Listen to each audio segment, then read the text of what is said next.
और कि ये संबुद्ध तुम्हारे बॉर्डर की सिक्योरिटी कैसे है? महाराज, बॉर्डर सुरक्षित है, दुश्मनों से कोई खतरा नहीं। हमारे जाबाज बॉर्डर पर मुस्तैद हैं और विजय का शाही झंडा बॉर्डर पे लहरा रहा है। Well done, my son, well done. I am very good. मैं बहुत खुश हूँ। Every conscience for soldiers, planes, leaders and courtiers that is as a very loyal. हमारे देश का प्रत्येक सिपाही, कर्मचारी, नेता, अधिकारी जो भी है, वो एक ऐसा वीर है जैसा एक शेर। बट उन लोगों में से हमारे ये जाबाज संबुद्ध एक मिसाल बनकर के रह गया है, जिसकी प्रशंसा मैं करता हूं। लेकिन बेटे, ये सब कुछ होते हुए भी ऊपर वाले ने आखिर मेरे नसीब में क्या लिख दिया है, जो मैं एक एक पल मौत की भीख मांग रहा हूं, लेकिन मेरे को मौत भी नसीब नहीं हो पा रही है। ये कब तक चलता रहेगा? महाराज, ये तो ईश्वरी दंड है और आपका ये गम देखकर ये कंचनपुर रियासत का हर आवाम परेशान है। तो क्या मैं इसी तरह अपनी जिंदगी को बिताऊंगा? मुझे इस बीमारी से कभी निजात नहीं मिलेगी। इससे तो बेहतर होता कि मुझे मौत मिल जाती। अब ये कष्ट मुझसे सहा नहीं जा रहा है। महाराज, आप अपना धैर्य मत छोड़िए, ईश्वर पर भरोसा करिए। अगर ईश्वर चाहे तो आपका ये कष्ट दूर हो सकता है।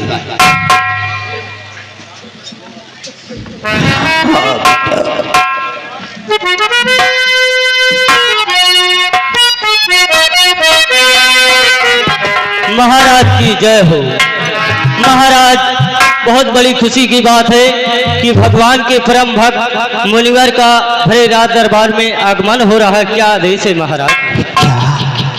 मुनिवर और हमारे कोर्ट में आना चाहते हैं? जी महाराज। अरे इसमें अनुमति की क्या आवश्यकता है? जाओ, ये तो मेरा सौभाग्य है जो आज हमारे कोर्ट में मुनिवर जी आ रहे हैं। उन्हें सम्मान पूर्वक लेकर के आओ। जय श्री अज्ञा महाराज।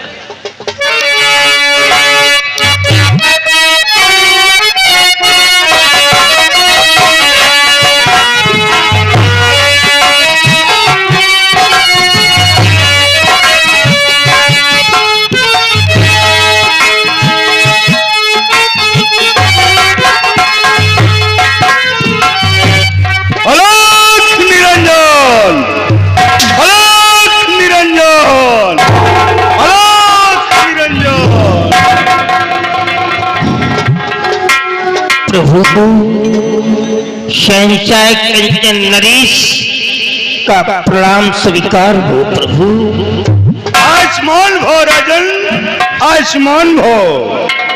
मुनिवर को दरबार के महामंत्री शंकर सिंह का प्रणाम स्वीकार हो। सदा खुशहाल रहो, प्रजा में तुम्हारा सम्मान हो। मुनिवर को सिंह का प्रणाम स्वीकार हो। आयुष्मान हो बेटा, तुम्हारी वीरताई का यश चारों तरफ फैले।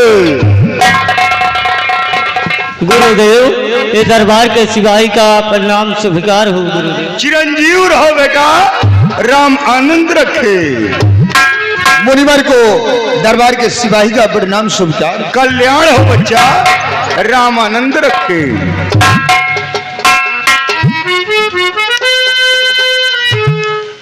आज मैं क्या देख रहा हूं? जब भी मैं किसी राजाओं के दरबार में पहुंचता हूं, वहां पर अपार खुशियां पैदा हो जाती हैं। लेकिन आज मैं कंचन नगर आया, यहाँ पर गम के बादल छाए हुए हैं, किसी के चेहरे पे खुशी नजर नहीं आ रही है। महाराज, क्या हमारे आने से आपको कोई कष्ट हुआ है या फिर दान दक्षिणा देने में आपको कोई तकलीफ हुई है? यदि हमारे आने से आपको कोई कष्ट है या फिर दान दक्षिणा देने में आपको तकलीफ हुई है तो लो, मैं इसी वक्त कंचन नगर रियासत से मैं प्रस्थान कर रहा हूं और मैं जा रहा हूं। नहीं मुनिवर, आप इस तरह रुष्ट होकर नहीं जाएंगे।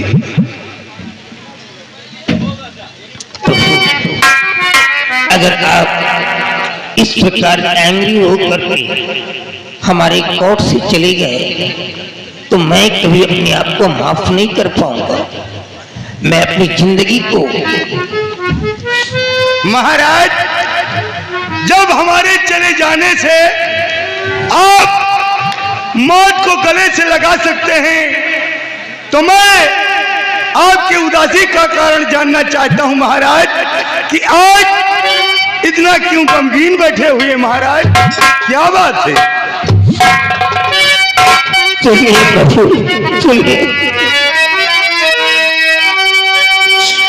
क्या कहूं सत्य की,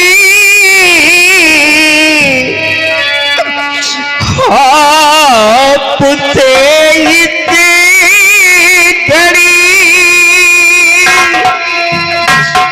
जिंदगी में भी बर्बाद संसार में।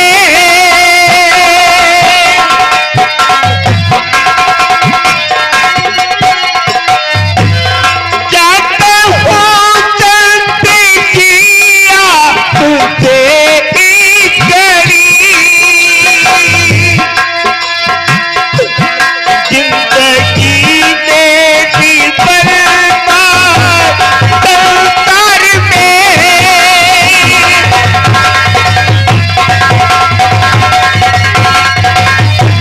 जबकि ईश्वर ने सब कुछ मुझे दे दिया,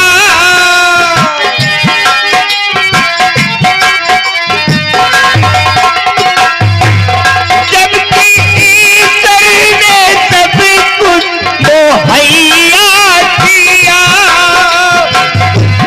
फिर भी दुनिया में जीता हूँ बेकार में।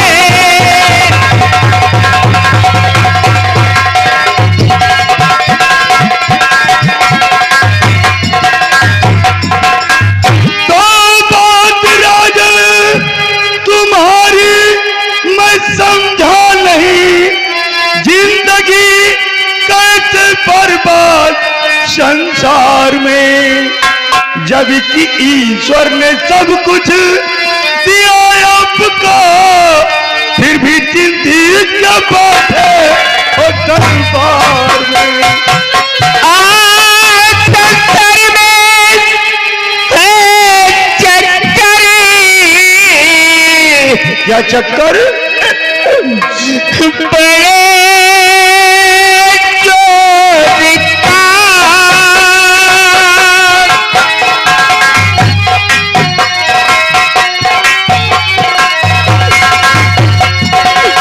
आज संसार में है चक्कर,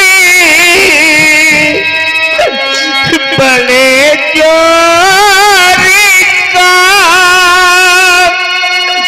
उस घड़ी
मुनिवर, बस महाराज को यही एक कष्ट है, जब भी सिंहासन पर विराजमान होते हैं एक बैग सर में चक्कर आ जाता है और क्षण मात के लिए महाराज अपना होश खो बैठते हैं।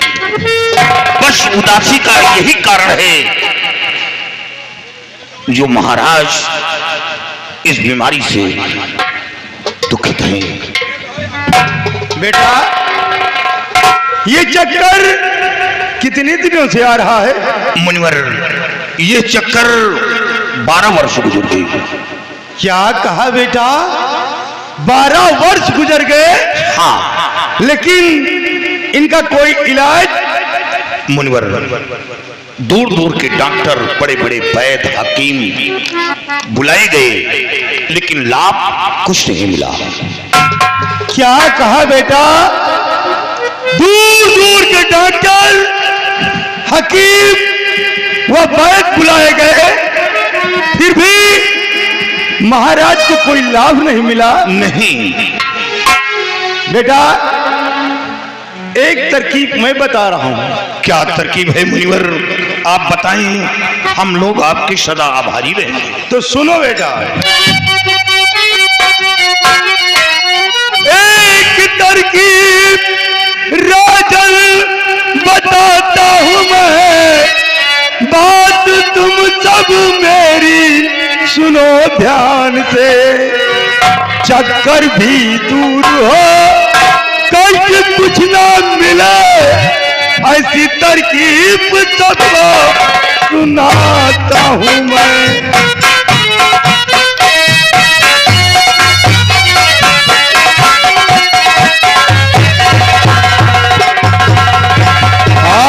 चक्कर भी दूर हो, कष्ट कुछ ना मिले, ऐसी तरकीब सबको सुनाता हूं मैं।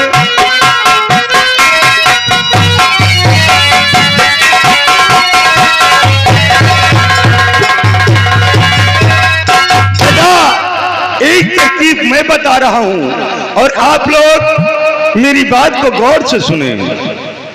बोलिए महाराज। बेटा, दक्षिण दिशा 1000 कोस चलने के बाद शायद समुद्र है। क्या मुनिवर, दक्षिण दिशा 1000 कोस चलने के बाद 7 समुद्र? हाँ बेटा, और 7 समुद्र पार करने के बाद नागलोक है, जहां का राजा नागराज है, और नागराज की बेटी समुद्रजादी है। समुद्रजादी की तस्वीर यदि कोई लाकर महाराज को दिखा दे तो महाराज के सर का चक्कर हमेशा हमेशा के लिए दूर हो जाएगा बेटा। लेकिन मुनिवर, जब इंसान के लिए एक समुद्र पार करना तो मुश्किल की बात है, तो कौन ऐसा इंसान है जो 7 समुद्र पार करके वो नागों की बस्ती जाएगा? बेटा, ये पावन धरती है। इस धरती पे अभी एक से एक महान योद्धा पैदा हुए हैं बेटा। कौन सा काम है जो हो नहीं सकता है? याद करो, एक समय की बात है जब पाताल लोक का राजा अहिरावण इस मृतलोक पे आया था और मृतलोक से राम व लक्ष्मण का हरण किया था। हरण करने के बाद उन दोनों को देवी मां के मंदिर पर बल देना चाहा, लेकिन उसी समय एक हनुमान नाम का बंदर इस मृतलोक से पाताल लोक पहुंचा, देवी को कष्ट पहुंचाया, अहिरावण का संहार किया, राम व लक्ष्मण को सकुशल फिर से इस मृतलोक पे लाया था बेटा। याद करो। आप अजीब बात करते हैं। अरे वो लोग वो लोग तो अवतारी थे और उन लोगों की बराबरी हम तुच्छ इंसानों से कर रहे हैं।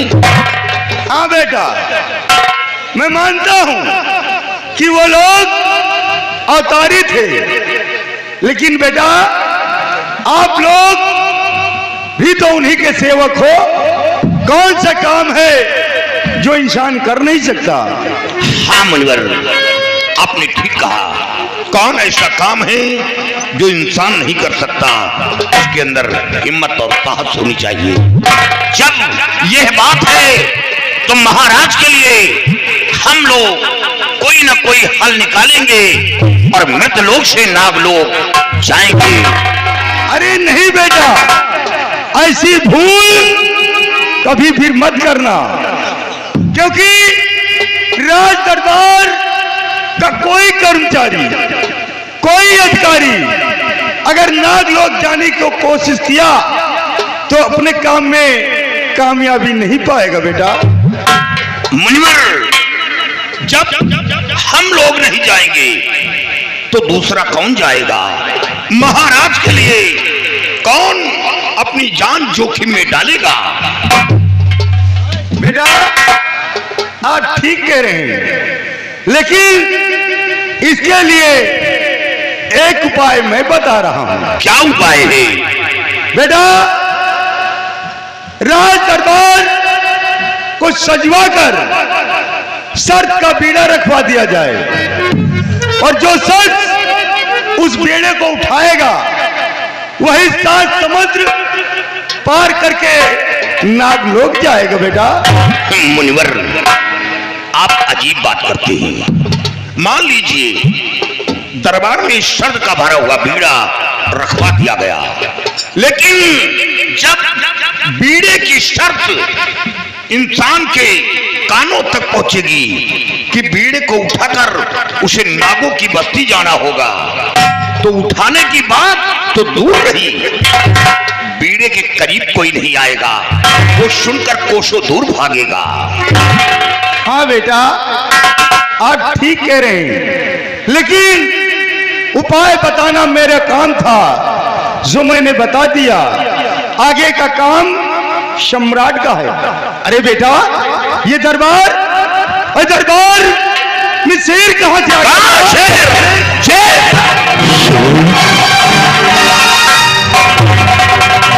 कहां है? यहाँ शेर कैसे आ सकता है? शंभू सिंह, शेर तो नजर नहीं आ रहा है, लेकिन मुनिवर कहां है? शंकर सिंह मुनिवर नहीं थे। ये मुनिवर के शक्ल में प्रभु का आगमन हुआ और महाराज के शर का चक्कर दूर करने का उपाय बताकर रूपोश हो गए। हाँ, सब शिक्षित कहते हैं।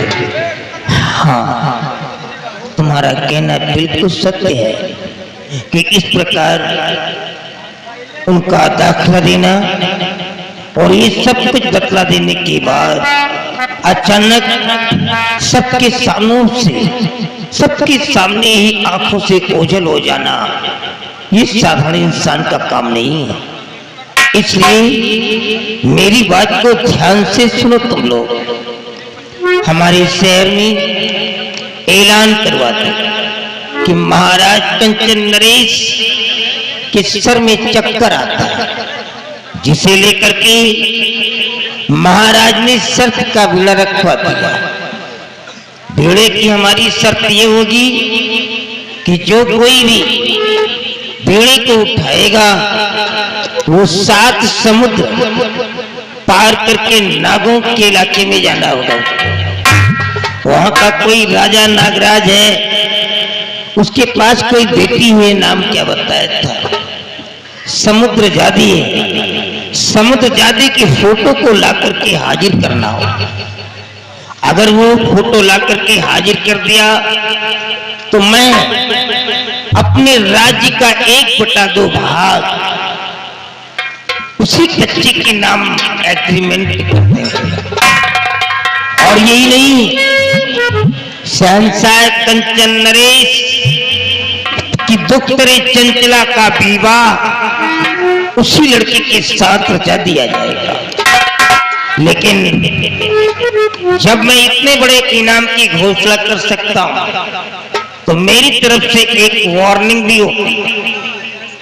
अगर किसी ने हमारे पीढ़ी को उठा लेने के बाद जाने से इनकार करता है या हमारे पीढ़ी की तौहीन करता है या कि हमारी बेटी के बीच कोई जरा सा भी चीटिंग करता है, क्योंकि मैंने शादी की बात डाल दी है, अगर कोई ऐसा करता है और पकड़ा जाता है तो उसे सजाए मौत दिया जाएगा। मौत से उसे कोई नहीं बचा सकेगा। इसलिए हमारी गरीब प्रजा परेशान न किया जाए, पहले से ही गरीब प्रजा को होशियार कर दिया जाए ताकि किसी की जान मुफ्त में न जाने पाए। हमारे हुक्म की तामील की जाए।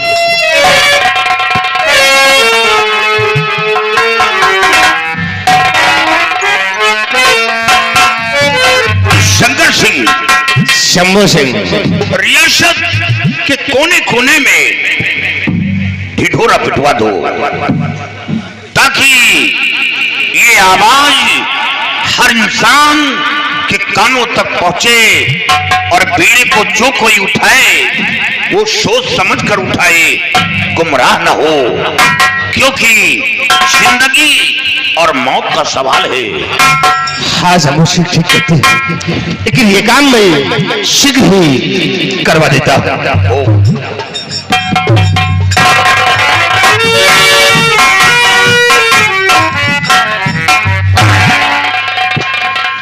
शिवाई, महाराज के आदेशानुसार ज़रदा के मुल्क ने कहा है वैसा जाकर के तुम लोग रियासत में ऐलान कर दो, और ऐलान किस बात में करना है ये भी सुन लो। बुलाओ अपने दोस्त को। शिवाई, जाकर रियासत के अंदर ऐलान कर दो, और ऐलान में ये कहना है कि महाराज के सर में चक्कर आता है और उसी को लेकर महाराज ने राज दरबार में शर्त भरा वीजा रखवाया है, और वीरे की शर्त हो जो उस वीरे को उठाएगा उसे 7 समंदर पार नागलोक जाना होगा, जहां का राजा नागराज है, जिसकी बेटी समुद्र जादी है। उसकी तस्वीर को लेकर महाराज के समक्ष अगर पेश कर दिया तो उसे महाराज की ओर से आज रियासत का मालिक बना दिया जाएगा। और इतना ही नहीं, साथ साथ राजकुमारी चंचला की शादी उसी के साथ रचा दी जाएगी। और हाँ, आज से बीड़ा उठाकर ना गया तो उसके लिए सजाए मौत ऐलान करके राज दरबार को सजाओ और वीरे की तैयारी करो।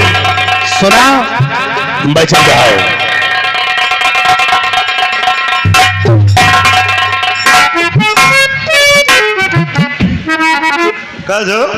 हाँ भैया, ये मंत्रिया का आवाज बरबरात रहा यार। वही तो हम सोच रहे हैं कि का आवाज बरबराए रहा। ये तो जोर जोर से बोलत, धीरे धीरे बोलत सुना, ये का आवाज बरबराई गई। जोर जोर बोलत तो नहीं सुना? नहीं सुना, तन को नहीं सुना। धीरे धीरे बोलत, धीरे धीरे बोले तो सुना, जैसे तुम्हारा अम्मा बोलत। ये जो काम नहीं, तुम्हारा अम्मा धीरे धीरे बोलत है यार। मंत्री जी कहीं तुम समझ नहीं पाए हो? नहीं भैया, धीरे धीरे कहा तो समझ पाओ। धीरे धीरे कहा तो समझ में आवत, या जोर जोर चिल्लाए के चला गया। वही तो हम समझ रही यार, पता नहीं का हुआ बरबरा के चला गया। हम तो यार बराबर मौके में रहबो ना भाई।